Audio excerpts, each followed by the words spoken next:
I think last week we were getting some good feedback on your content around Mhm. Amazon.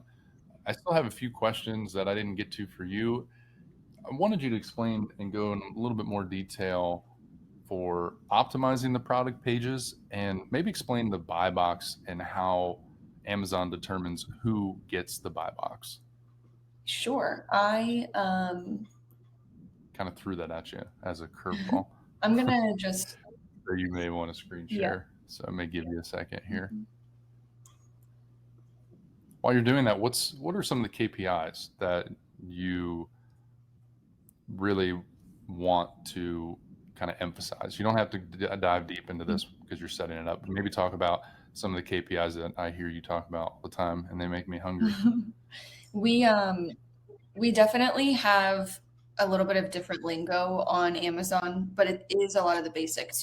Ordered product sales means revenue and, sales just as we know it.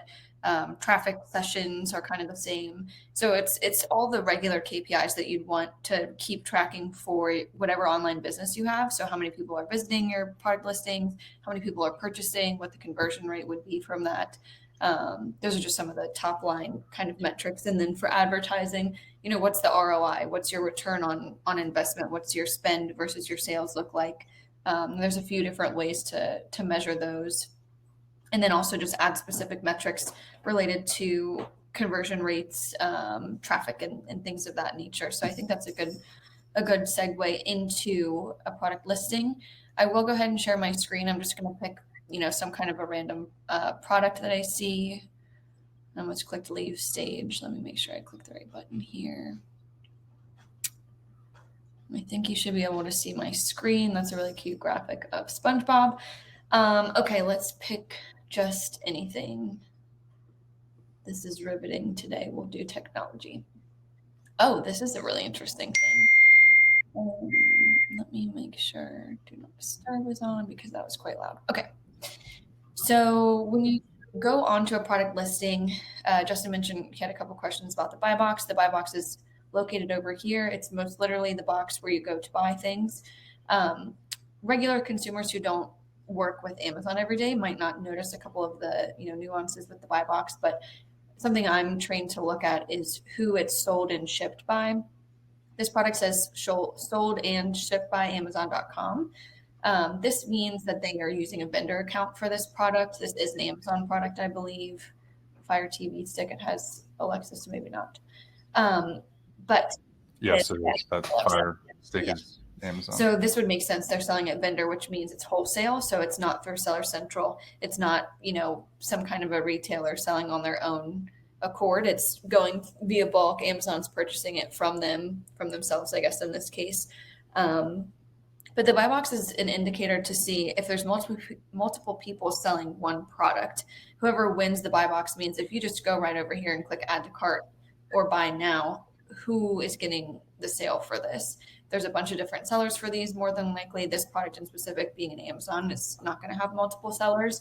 But this is another way to compete. You've got to win the buy box in order to get these sales because more often than not, consumers don't know that they can choose what vendor they want to purchase from. Whatever has the cheapest price, and the best in stock rate, but really truthfully, the cheapest price is what wins the buy box. It has more factors than that, but shipping time and price are the two main drivers of who Amazon chooses to win the buy box. So there's definitely some, tips and tricks of the trade to win the buy box.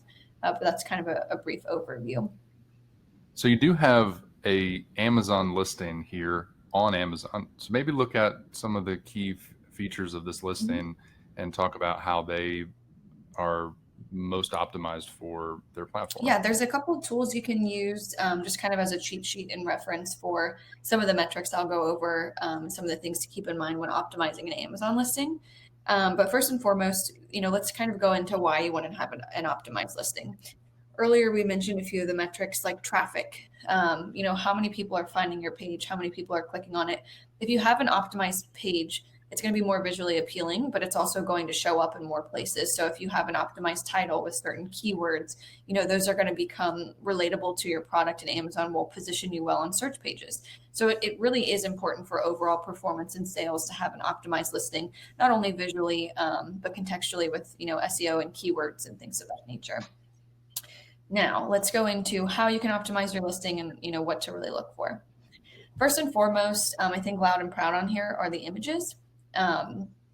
This is really an interesting situation here because Amazon's breaking its cardinal rule. This is the main image currently for this product.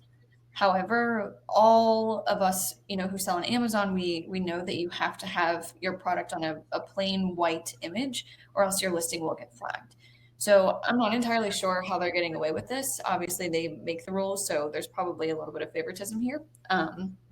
But you're supposed to have a great, quality photo of your product here on a blank kind of white background. So that's what their second image looks like, but that's definitely most important.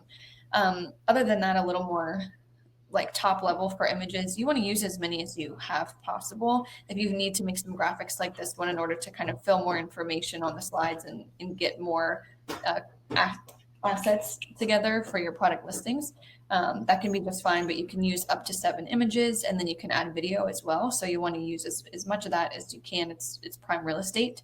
No pun intended, I guess, prime. But, clear quality images, if you want to throw some bullet point information on there, that's great. How-tos are great. Lifestyle images, what the product actually looks like in use are fantastic as well. The biggest thing to mention with images is that if someone is shopping on mobile, the bullet points are not listed towards the top of the page. And so what they'll see first and primarily is the images. So if you can throw some information on there like these pages have, it's definitely a best practice. So it's important to have the information on the images because that affects user experience, but it's also important to have all of the back end listing information set up correctly so that way Amazon can put you in the right place at the right time for your great images to be acted upon. Right. And for that reason, it feels like some of the data can be, or some of the information on a listing can be repeated and just really repetitive. And that's true. I mean, a lot of it's keyword stuffing kind of tactics. So you want to stay away from that. But if it's the most important information, the key product feature, you'll see something about it in the images, in the bullet points, the title, and then down on the A+ content, just because the customer, one way or another, we're hoping will see this kind of information. So we've talked a little bit about the images. Next is the title. I think there's a lot of mixed reviews and mixed opinions on how to format your title. You have up to 200 characters to use in your title. Some agencies recommend you use less characters. Some recommend that you use more. I kind of prefer to do A/B testing, which is a feature on Amazon. If you don't have access to A/B testing as a feature, just go ahead and try a few things. I think the most important thing with SEO on and off of Amazon is to remember that it's not forever, right? So you have to keep checking and keep doing keyword research and updating and seeing what's the best set of keywords for your listings, whether that's the title or the bullet points or any of the other content, also on Amazon and off of Amazon. So, play around with different lengths, play around with different keywords. If you're, trying to find a product like this, you can type in the search bar for the first few words in there. So let's see. For example, this is a great place to get some recommendations for keywords. If you want to throw a few of these in there, because others who are searching for this product, Amazon's going to recommend the same things. So if these are really clickable, you want to pop up for stuff like this. And we'll go into more detail in a different chat, I'm sure, about keyword research, but that's a little bit more about some keywords that apply to titles and bullet points. I can keep going, I think, all day for this. One last thing that I'll mention here, just because I'm not sure how much visibility is given with this. Right here, you see different options of products to select all on the same page. These are called variations. If you're an Amazon seller, variations can be a little bit intimidating and a little bit confusing, but they definitely have a lot of benefits. Technically speaking, one main point that we haven't covered yet on the listing for optimization is your reviews and ratings. when you do create a variation, there's a possibility that you can combine the reviews for all of the products on the listings. So that's definitely something that makes, variations really, really attractive. Amazon doesn't always combine reviews though. So there's a bunch of different ways to, create the variation and try to get this to work on your, for your benefit. But that's one, additional way to really boost the quality of a listing is to see how many ratings and reviews you can get. So we spoke about buy box, talked a little bit about, how to optimize your images, how to optimize keywords and different, sections on the listing. And then we also talked about the importance of reviews and ratings.